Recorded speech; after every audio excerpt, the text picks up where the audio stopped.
Friends, आज हम discuss करेंगे ज्योग्राफी ऑफ बिहार।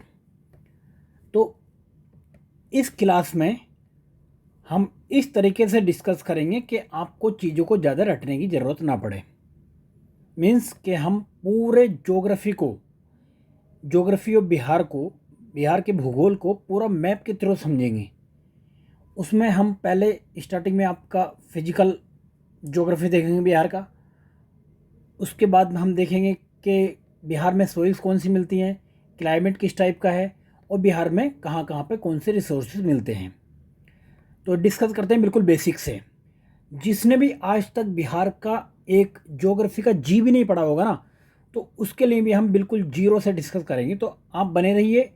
ये क्लास 1 से 1.5 घंटे की होने वाली है, जिसमें कि बिहार के हम सारे क्वेश्चन को कवर करेंगे, जिसमें से अभी तक बिहार पीसीएस में जितने भी क्वेश्चन ज्योग्राफी से पूछे हैं उन सारे क्वेश्चन को डिस्कस करेंगे लास्ट 20 ईयर्स के। तो कंटिन्यू करते हैं।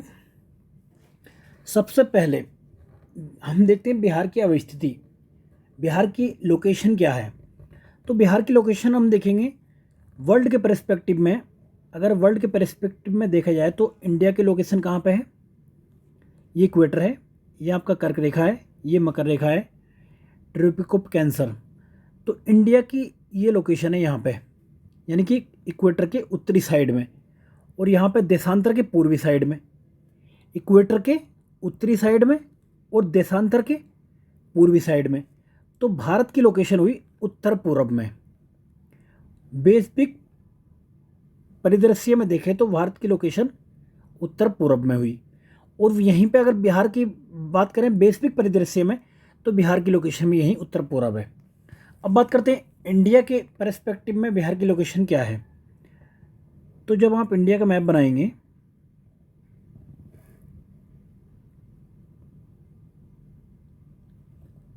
तो ये आपका यहाँ पे ये चिकन नेक हो गया, इधर को नॉर्थ ईस्ट आ जाएगा। ये लोकेशन है यहाँ पे इंडिया की, ये बिहार की।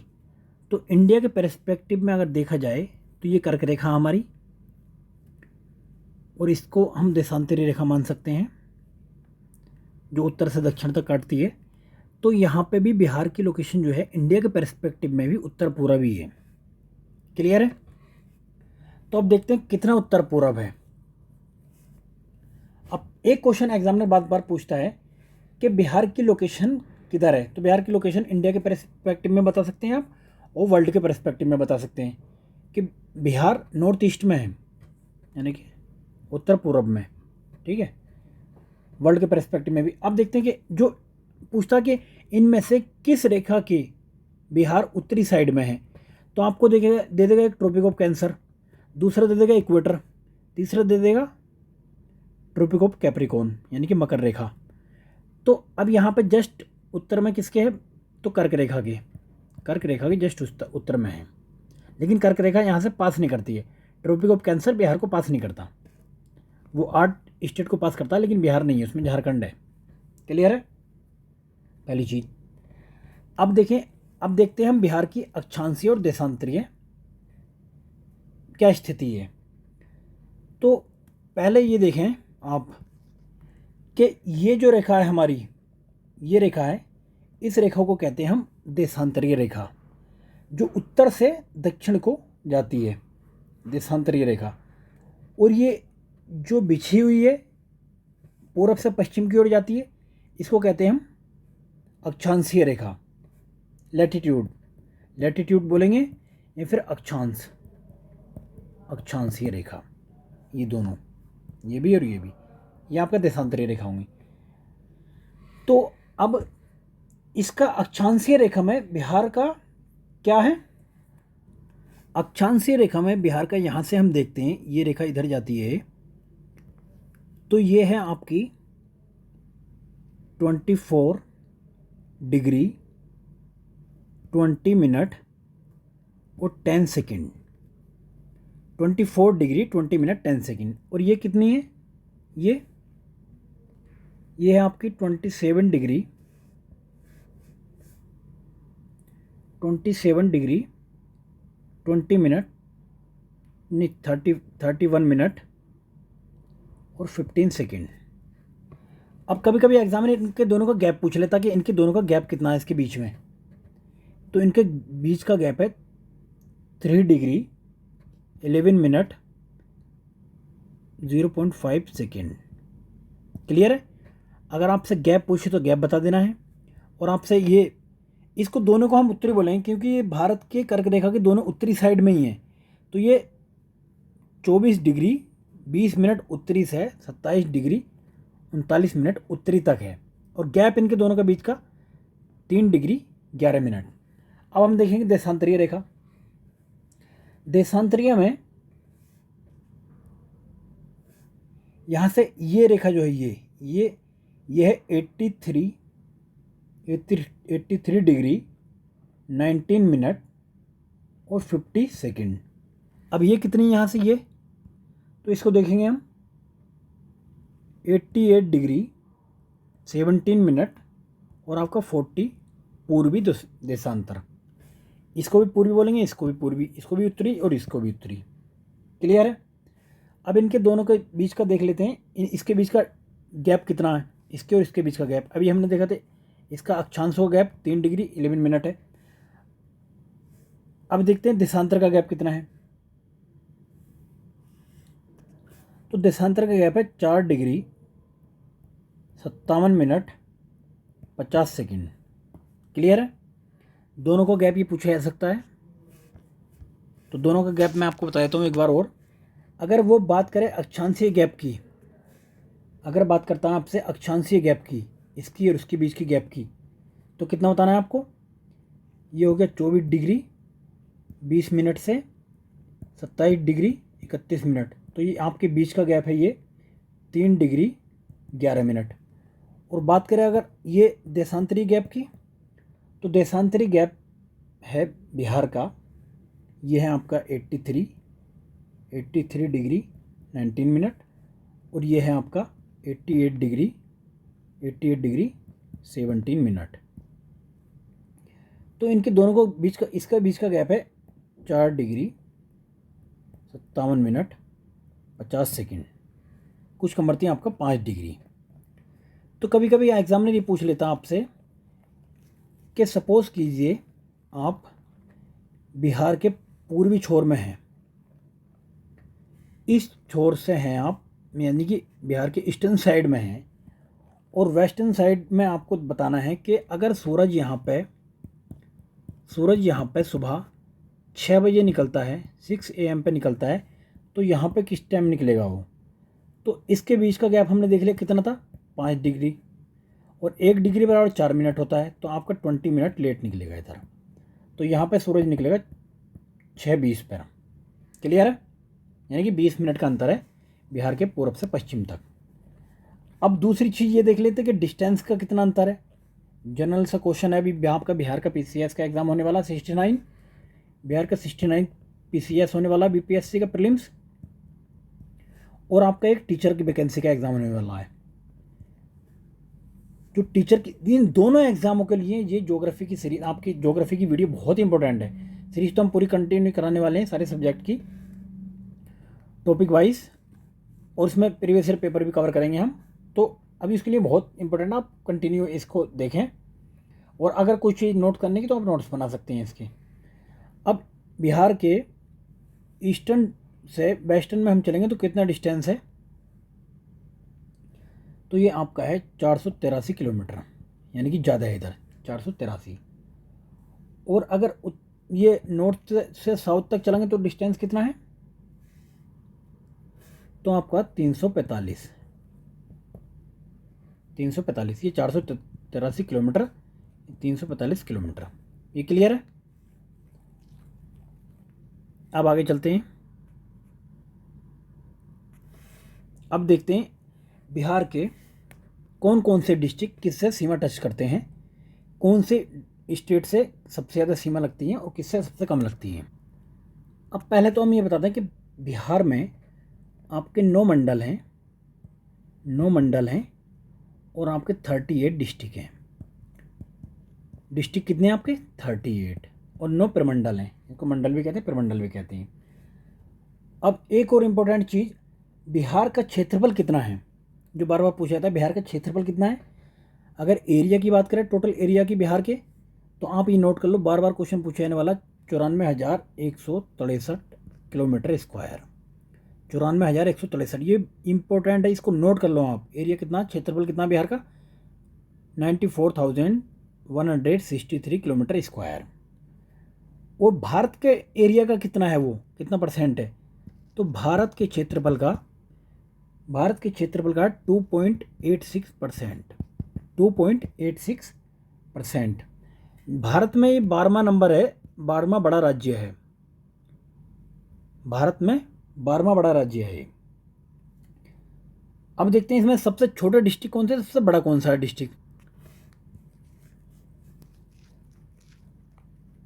देखिए, आपको 3 से 4 याद, 3 तो याद करने पड़ेंगे। आजकल एग्जामिनर एक कदम आगे सोचता है। आप यूट्यूब पर पढ़ के जाते हो कुछ और, आप अपने से पढ़ के जाते हो कुछ और एग्जामिनर चलता है कदम आगे।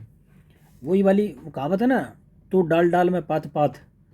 तो एग्जामिनर पात पात हो रहा है, लेकिन आपको पात पात से भी आगे चलना है। आपको हवा में चलना है ना, हवा में चलोगे तो आप कैच कर पाओगे। अब ये हो गया, सबसे छोटे ज़िले देख लेते हैं पहले। तो सबसे छोटे ज़िलों में सबसे छोटा है आपका पहले शिवहर। आपका सबसे छोटा ज़िला शिवहर, इसको एस से याद रखो, शिव, ठीक है, शिवहर है। और उसके बाद जो दूसरा इसके बड़ा ज़िला है अरवल। अरवल, उसके बाद है शेखपुरा। शेखपुरा, SAS, सास, ऐसे याद रखो, छोटे हैं, छोटे हो गए सास। ओके, तो ये छोटे ज़िले हैं। कौन सा, शिवहर हो गया आपका, अरवल हो गया और शेखपुरा हो गया। तो ये देखिए, ये हो गया आपका शिवहर। उसके बाद में इधर आएंगे आप, उसके बाद आएंगे नीचे ये अरवल, उसके बाद आएंगे आप इधर शेखपुरा, फिर लखीसराय। ये दोनों डिस्ट्रिक्ट बड़े बड़े, ये दोनों छोटे छोटे हैं, ये शेखपुरा और लखीसराय। एक ये हो गया। तो आप इस तरीके से याद रखें, पहले आप इधर गए, फिर नीचे आए, फिर ये हो गया, तो लखीसराय। ये क्लियर है। ये 4 छोटे डिस्ट्रिक्ट हैं, आपको मिनिमम 4 याद करने पड़ेंगे, क्योंकि आजकल एग्जामिनर बहुत ही आगे का खेल रहा है। तो इसका सबसे छोटे वाले का एक बार क्षेत्रफल देख लेते हैं कितना है, एरिया कितना। तो शिवहर का एरिया 349 किलोमीटर स्क्वायर, इतना छोटा है, 349 किलोमीटर स्क्वायर। देखिए, सबसे छोटा शिवहर। क्लियर है। अब आगे देखते हैं। अब देखते हैं सबसे बड़े ज़िले कौन से हैं। तो सबसे बड़े में एक तो आपका ये पश्चिमी चंपारण हो गया, उसके बाद में गया, उसके बाद आपका आप गए गया, फिर है पूर्वी चंपारण, फिर है रोहतास। तो ऐसे हुआ, आप नीचे आए, फिर ऊपर गए, फिर नीचे आए। क्लियर है। पश्चिमी चंपारण यानी कि वेस्ट चंपारण, फिर गया, उसके बाद में ईस्ट चंपारण और फिर रोहतास। क्लियर है। तो ये आपके हो गए वेस्ट चंपारण, गया, ईस्ट चंपारण, रोहतास। अब देखते हैं कि नेपाल से, अब एक बार ये देख लो कि वेस्ट चंपारण का एरिया कितना हुआ। तो इसका है 5,228 किलोमीटर स्क्वायर। और जबकि आपने देखा शिवहर का कितना था, सबसे छोटे जगह, उसका था केवल 349 किलोमीटर स्क्वायर। तो एटलीस्ट इनका एक एक का आपको एरिया पता होना चाहिए। अब देखते हैं कि नेपाल से आपके कौन से डिस्ट्रिक्ट सीमा साझा करते हैं। तो नेपाल से कितने डिस्ट्रिक्ट सीमा साझा करते हैं, 7। नेपाल से 7 डिस्ट्रिक्ट सीमा साझा करते हैं। ये देखिए, ये नेपाल इधर, एक तो हो गया आपका पश्चिमी चंपारण, फिर हो गया आपका पूर्वी चंपारण, फिर हो गया सीतामढ़ी, फिर हो गया मधुबनी, फिर सुपौल, एक अररिया और एक किशनगंज। 1 2 3 4 5 6 7। अब ये 7 याद करना कोई महान बात नहीं है, क्योंकि एग्ज़ामिनर और उससे आगे खेल रहा है। एग्ज़ामिनर क्या खेलता, देखिए, ये 7 आपको याद है, लेकिन एग्ज़ामिनर ऐसा आपको एक डिस्ट्रिक्ट देगा कन्फ्यूज़ करने के लिए। चाहे तो देगा शिवहर, कि सीवर क्या सीमा साझा करता कि नहीं करता? सीवर बॉर्डर साझा करता है नेपाल से? नहीं करता। या फिर दे देगा दरभंगा, दरभंगा भी नहीं करता, ये यहीं तक रह जाता है।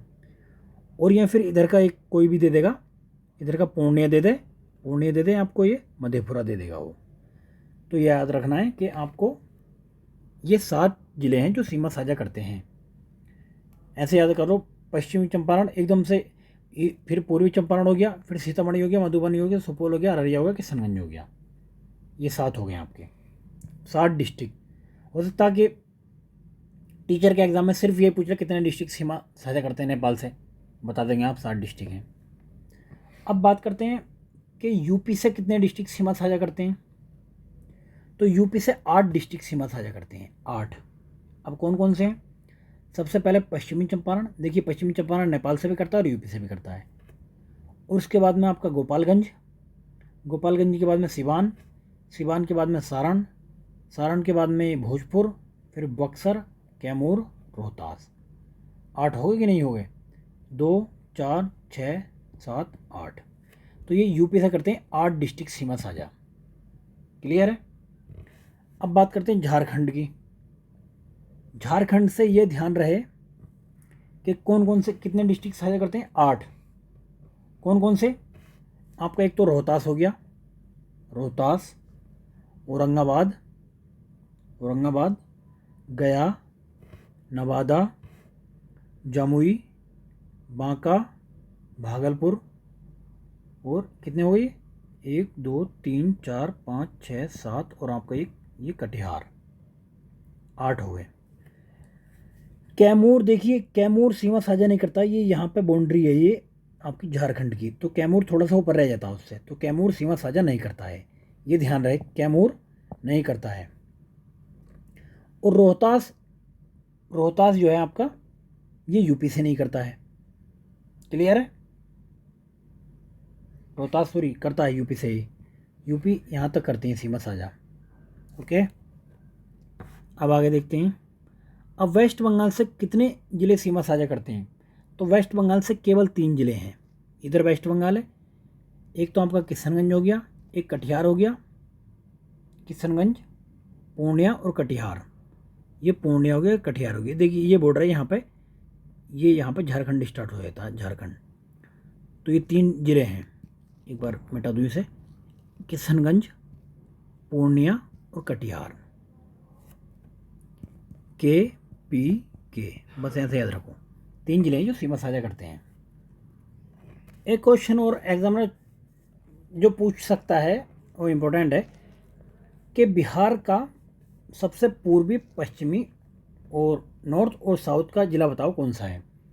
तो अगर बात करें सबसे ईस्टर्न में कौन सा, तो किशनगंज है। और सबसे वेस्टर्न की बात करें तो कैमूर है। और नॉर्थ की बात करें तो चंपारण है, वेस्ट चंपारण। और साउथ की बात करें तो ये गया है।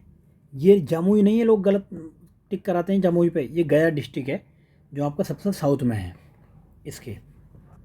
चलिए आगे चलते हैं।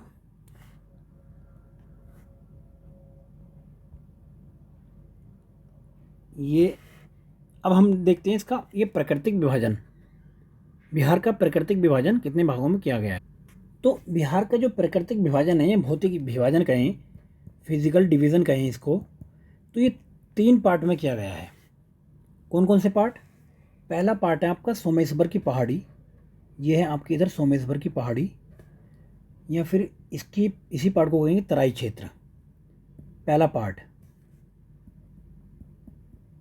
अभी मैं नीचे लिख दूंगा, एक बार इसमें मैप में दिखा देता हूँ आपकी, सोमेश्वर की पहाड़ी या तराई क्षेत्र पहला हो गया। दूसरा पार्ट हो गया आपका गंगा का मैदान, गंगा के मैदान में आपका नॉर्थन ये प्लेन आएगा और उसके बाद में साउदर्न प्लेन। तीसरा पार्ट हो गया आपका जो ये साउथ का पहाड़ी क्षेत्र है, यानी कि दक्षिण का पहाड़ी भाग।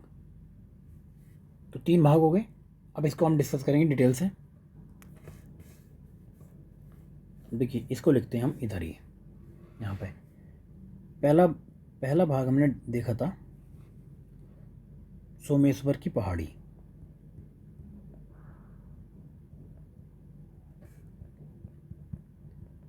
सोमेश्वर की पहाड़ी और तराई क्षेत्र।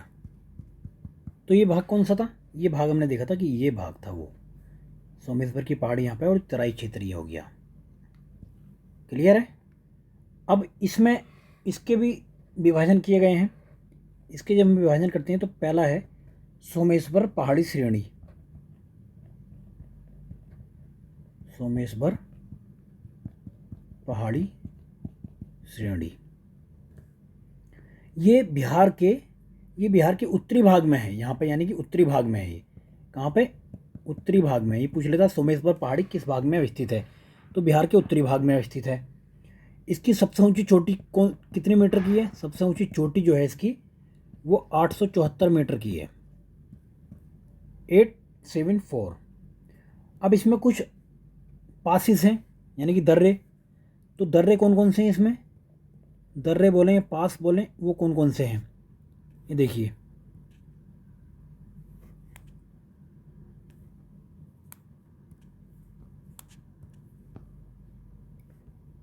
तो ये जो दर्रे हैं इसमें, पहला दर्रा है इसमें सोमेश्वर दर्रा। सोमेश्वर दर्रा, सोमेश्वर पास। तो ये कौन सी नदी ने बनाया है? ये बनाया तुरियानी रिवर, तुरियानी नदी। दूसरा पास है इसमें यहीं पे भिखना डोरी दर्रा, या कहें भिखना डोरी पास। ये कौन सी नदी ने?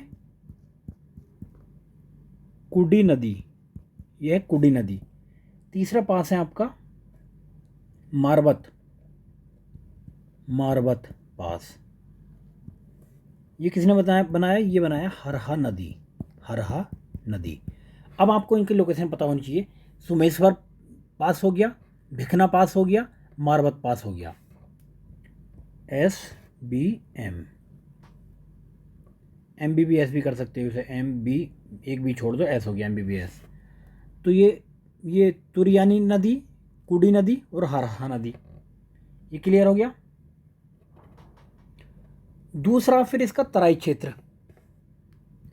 यहाँ पे जो तराई रीजन है उसको देखते हैं हम। ये जो तराई क्षेत्र, अभी तो हमने पास वगैरह और पहाड़ी और उसकी ऊंचाई वगैरह पढ़ ली। दूसरा तराई क्षेत्र, ये है तराई क्षेत्र पूरा, जो यहाँ पे बार बार पानी भर जाता है ना। अब यहाँ पे तीसरा है रामनगर दून। ये सोमेश्वर पहाड़ी के साउथर्न पार्ट में है। कौन सा? रामनगर दून।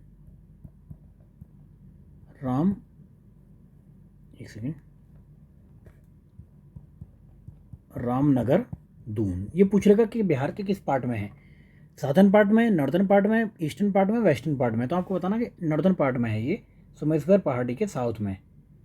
इसकी सबसे ऊंची जो चोटी है वो संतपुर चोटी है। इसकी संतपुर चोटी। और यहीं पर है दो घाटियों के बीच में एक दून है, उसको क्या कहते हैं? दो घाटियां हैं उनके बीच में एक दून है, उसको क्या कहते हैं यहाँ पे? हरहा घाटी, या फिर दून भी कहते हैं इसे। ये दो घाटियों के बीच में है, एक घाटी इधर है, एक घाटी इधर है। क्लियर है?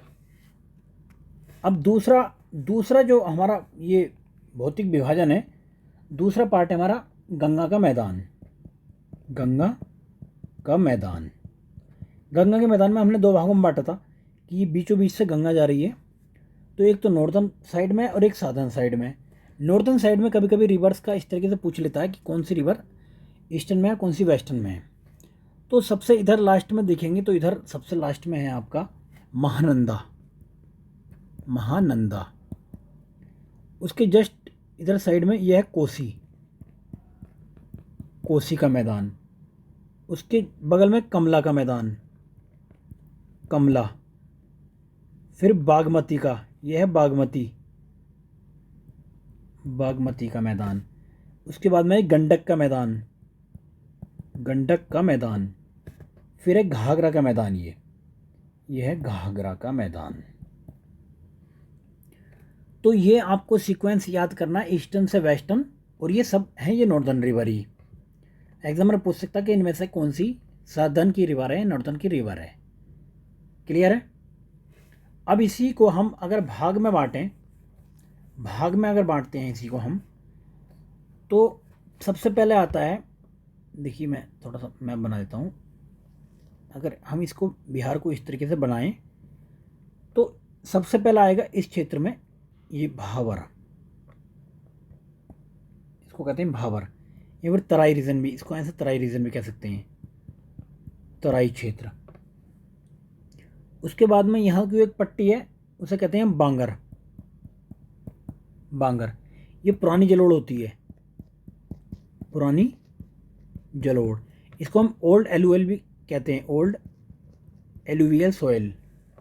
उसके जस्ट नीचे आते हैं तो हम देखते हैं कि खादर, यहाँ पे हर साल बाढ़ आती है, नदियाँ नई नई मिट्टी लेकर आती हैं, इसको कहते हैं नई जलोढ़, न्यू एलुवियल सॉइल। क्लियर है। और उसके फिर नीचे आता है चोर और मन का मैदान। ये चोर, चोर और मन, और मन। अब ये चोर और मन क्या है इसको भी हम डिटेल से बताएंगे। देखिए चोर और मन क्या है। चोर कहते हैं निम्न भूमि को, जहाँ पर पानी जमा हो जाए। तो एग्जामिनर पूछता कि चोर किसको कहते हैं बिहार में। चोर नहीं जो कोई चुरा लेता है, नहीं वो वाला नहीं, जहाँ वर्षा का जल भर जाता है, वर्षा का जल इकट्ठा हो जाता है, भर जाता है, उसको हम कहते हैं चोर। और मन किसे कहते हैं। मन, मन कहते हैं जब गोखुर झील टाइप की बन जाए थे, वहाँ पे गोखुर झील का अगर निर्माण हो जाता है तो उसको हम कहते हैं मन। मन और चोर समझ में आ गया आपको। अब इनमें से प्रमुख चोर और प्रमुख मन देख लेते हैं। कुछ इंपॉर्टेंट चोर भी हैं और कुछ इंपॉर्टेंट मन भी हैं। अब राजनीतिक वाले चोर मत समझने लगना आप, ये पेपर लीक करने वाले चोर वो नहीं है, वो तो हाथ ही नहीं आते यार, पता नहीं किस मिट्टी के बने होते हैं, साठ गांठ के ही होते होंगे, मिट्टी के क्या है। तो इसमें चलो वो फालतू का टाइम नहीं है अभी। पहला है इसमें इंपॉर्टेंट लखनी चोर। लखनी चोर, तो लखनी चोर कहाँ पे, ये है वेस्टर्न चंपारण में, पश्चिमी चंपारण, लखनी चोर। क्लियर है। दूसरा सुंदर और बहादुरपुर चोर, ये कहाँ पे है, ये ईस्टर्न चंपारण में है। ये है, ये दोनों है ईस्टर्न चंपारण यानी पूर्वी चंपारण में है। एक और, ये दो और इम्पोर्टेंट चोर हैं। एक तो हरदिया चोर, के तो नाम भी बड़े अच्छे अच्छे हैं, हरदिया चोर। तो ये कहाँ पे है, सारण में। एग्जामिनर कंफ्यूज कर सकता है आपको, मैच द फॉलोइंग में देखे इसे। और अगला एक लास्ट चोर है बरेला चोर। बरेला चोर ये कहाँ पे है, ये आपका वैशाली में। ये चार चोर देख लिए हमने, ये है वैशाली में। अब देख लेते हैं प्रमुख मन कौन से हैं। ये प्यार वाला मन नहीं है, कभी कुछ दोस्त समझ जाए कि वो हो गुरुजी ने बड़ी बढ़िया बात कह दी आज। तो भाई इन सब चक्करों से दूर रहो, पेपर सेपर निकालो यार, नाम रोशन करो हमारा भी और घर वालों का भी और देश का भी और बिहार का भी, चारों का। ये प्रमुख मन, मन लगाओ पढ़ाई में। ये मन कौन कौन से हैं, पहले देखते हैं हम पूर्वी चंपारण के मन। ये पहले वेस्टर्न के देख लो, ये आपका वेस्टर्न चंपारण हो गया, ये पूर्वी चंपारण हो गया। तो वेस्टर्न चंपारण और ईस्टर्न चंपारण।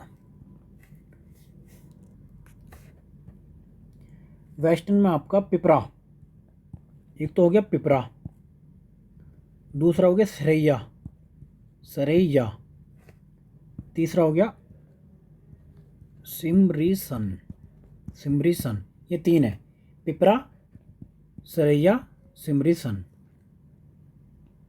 क्लियर है। अब ईस्टर्न चंपारण के देखते हैं कुछ मन। टेटरिया, टेटरिया मन हो गया, माधोपुर और मोती झील। मोती झील बार बार पूछे जाने वाला क्वेश्चन है, मोती झील। तो ये ईस्टर्न चंपारण के हैं। TMM, वहाँ पे क्या था, PSS। क्लियर है। तो दो SS के और P के एक साथ हैं, TMM ये एक साथ हैं। ईस्टर्न चंपारण में। ये हमने अब उत्तरी मैदान डिस्कस किया, उसके साथ में और चीज़ें हमने डिस्कस करी। अब देखते हैं दक्षिणी मैदान।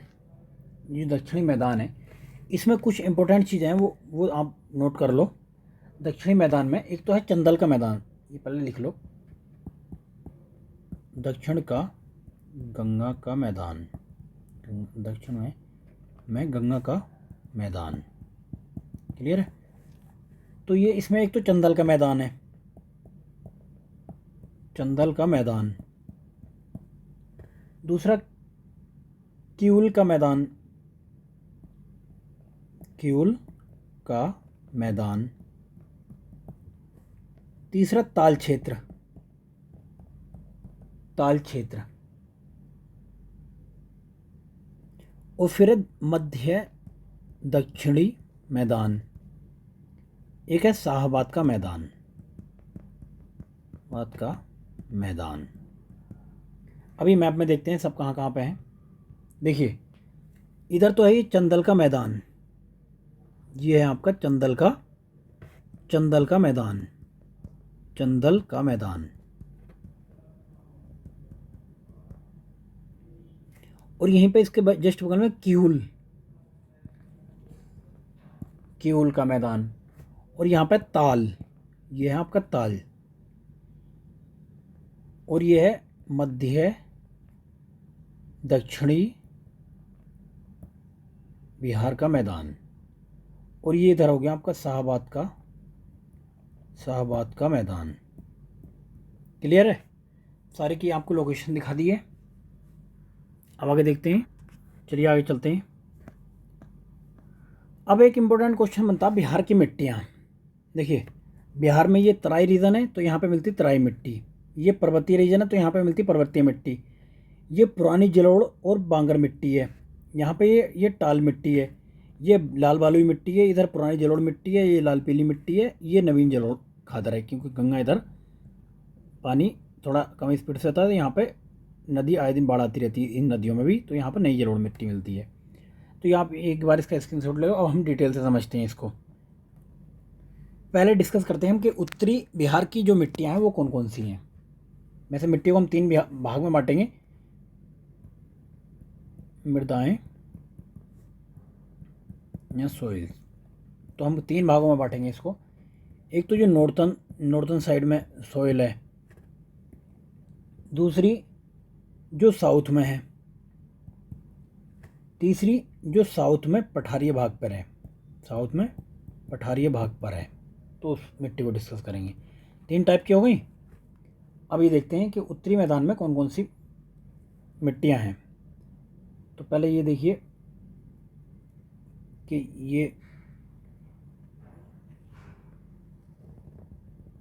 ये हो गया हमारा नॉर्थन बिहार का मैप। तो यहाँ पे हमने सबसे पहले पढ़ी थी, यहाँ पे जो पहली मिट्टी थी वो पर्वतीय मिट्टी, पर्वतपदीय मृदा, इसको इंग्लिश में कहते हैं पेडिमेंट सॉइल।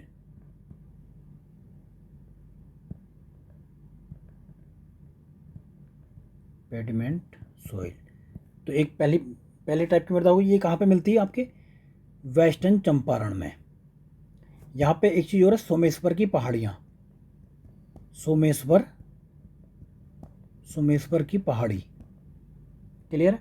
तो इस मिट्टी में यहाँ पे हम क्या क्या लगाते हैं? धान हो गया आपका, गन्ना हो गया और जौ। ये 3 चीज़ों की खेती यहाँ पे की जाती है। अब देखते हैं दूसरी जो मृदा है जो इसके समानांतर है यहाँ पे इस क्षेत्र में, ये वो कौन सी है? आपका ये कहाँ गया? बिहार। ये बन गया फिर बिहार। तो ये है तराई क्षेत्र में है, तो इस मृदा को हम कहते हैं तराई मृदा, तराई सोइल। क्योंकि ये नेपाल के जस्ट बगल में है, ये इन 7 डिस्ट्रिक्ट में। 8 में तो हमें ये देख लीजिए, 7 में तो इन 6 डिस्ट्रिक्ट में जो बगल के बॉर्डर वाले डिस्ट्रिक्ट हैं। उसके नीचे हम देखते हैं तो उसके नीचे है आपका पुरानी जलोढ़ या बांगर भी कहते हैं इसको, ओल्ड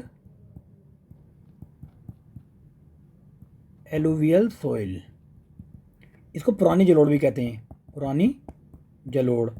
ये इसका और अगला नाम है, इसका दूसरा नाम बांगर। यहाँ पर छोटे छोटे पत्थर से होते हैं मृदा में, और ये पुरानी मिट्टी होती है, जलोढ़ की पुराना रूप है ये। और इसके जस्ट नीचे फिर हम देखते हैं तो वहाँ पे आ जाती है फिर नवीन जलोढ़, नवीन जलोढ़ मिट्टी या फिर खादर।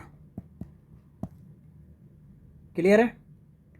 अब हमने जो है ये नॉर्थन बिहार की कुछ मृदाएं पढ़ी, उसमें से एक बिहार की मिट्टी का नाम है बलसुंदरी। आप सभी जानते होंगे बलसुंदरी। तो ये पुराने जलोढ़ के क्षेत्र में, इस क्षेत्र में यहाँ पे ये मिलती है। यहाँ पे डिस्ट्रिक्ट कौन कौन से हैं आपके? दरभंगा हो गया, सहरसा, मुजफ्फरनगर हो गया, मुजफ्फरपुर, और आपका सहरसा हो गया। ये 3 डिस्ट्रिक्ट हैं। ये पुरानी जलोढ़ होती है, पुरानी जलोढ़। स्थानीय नाम है इसका बलसुंदरी, पुरानी जलोढ़ के क्षेत्र में होती है। इसका रीजनल नेम है बलसुंदरी। इसकी प्रवृत्ति जो होती है क्षारीय होती है, क्षारीय प्रवृत्ति की मिट्टी होती है। जो क्षेत्र है इसका वो कौन सा है, हमने मैप में दिखाया था। एक तो सहरसा, दरभंगा और आपका मुजफ्फरपुर।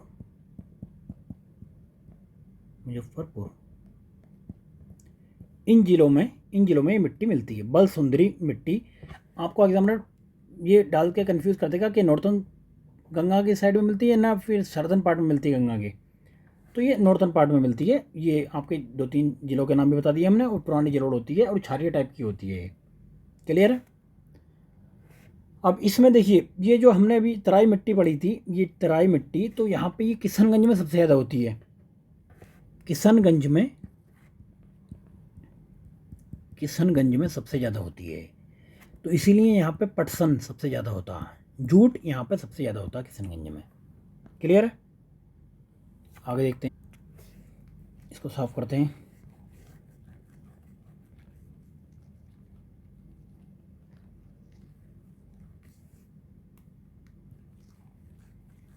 अब हम बात करते हैं जो गंगा का साधन पार्ट है उसमें कौन सी मिट्टी होती है।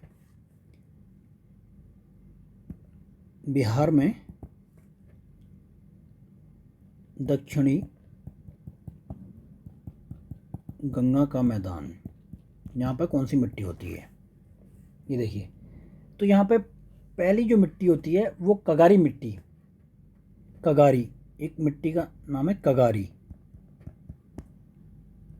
कगारी मृदा। इसको लेवी सॉइल भी बोलते हैं, लेवी सॉइल। तो ये नदियों के किनारे पे मिलती, कगारी यानी किनारे होते हैं ना, किनारे, कगारी इसी टाइप के नदियों के किनारों पे मिलती है। जस्ट नदियों के किनारों पर कौन सी मिट्टी मिलती है, ये मिलती है कगारी मिट्टी। कौन कौन सी नदियों के किनारों पर? आपकी सोन नदी हो गया, या फिर फल्गु हो गया, या फिर पुनपुन हो गया। इन नदियों के किनारों पर ये मिट्टी मिलती है। अब दूसरी एक मिट्टी है यहाँ पर टाल, टाल मृदा, कहीं फिर टाल सॉइल, टाल सॉइल। तो ये कहाँ मिलती है? ये मिलती है आपके, ये पटना के साधन पार्ट में। तो दक्षिणी पटना या फिर कहीं शेखपुरा साइड में, शेखपुरा साइड में ये मिट्टी मिलती है, टाल मिट्टी। क्योंकि टाल क्यों कहा जाता है इसे? होता क्या है कि बाढ़ का पानी यहाँ पे इस क्षेत्र में भर जाता है, बाढ़ का पानी इस क्षेत्र में भर जाता है, तो इसी वजह से इस मिट्टी को टाल मिट्टी कहते हैं। तो अभी इसकी प्रकृति कैसी होती है? तो ये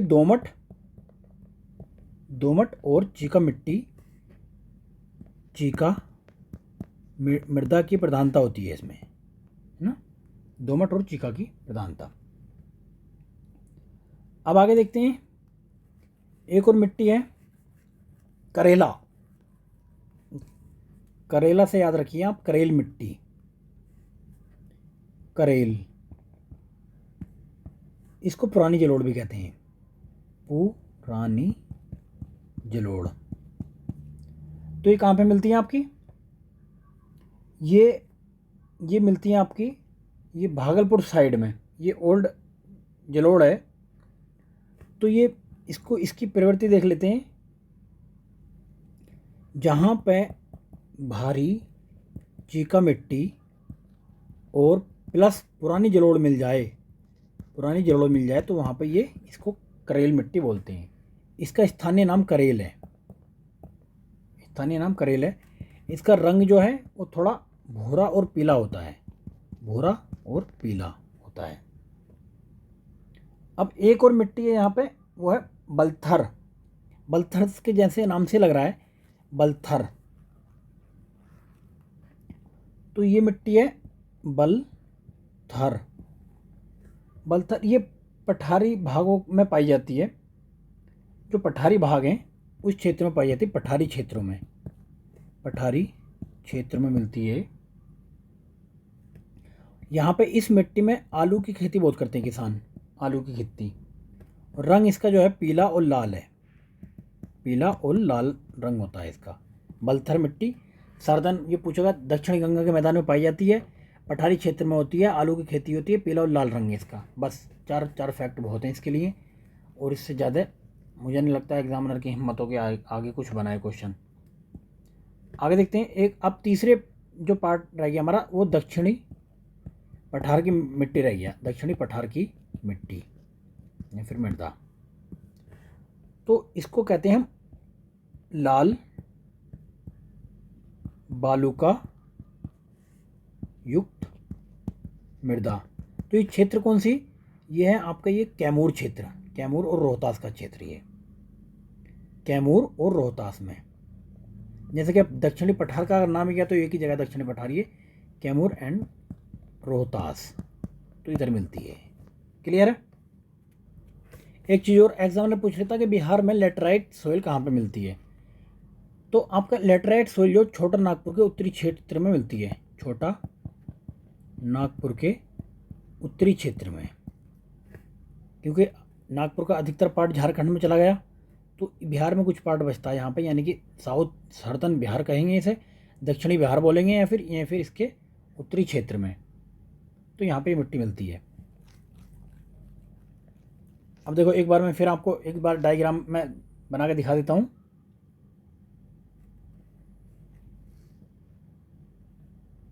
इस क्षेत्र में हमने देखा था पर्वतीय मिट्टी मिलती है, पर्वतीय। क्लियर है। और यहाँ पे मिलती है बलथर, साउदर्न पार्ट में बलथर। यहाँ पे मिलती है दरभंगा की साइड में बालसुंदरी, बालसुंदरी। ये हो गया अभ्रक मूल, अभ्रक मूल। और इधर आ गया कांप मिट्टी, और यहाँ पर हो गया लाल बालुई, लाल बालुई यहाँ पे, ये कैमूर से क्षेत्र में। क्लियर।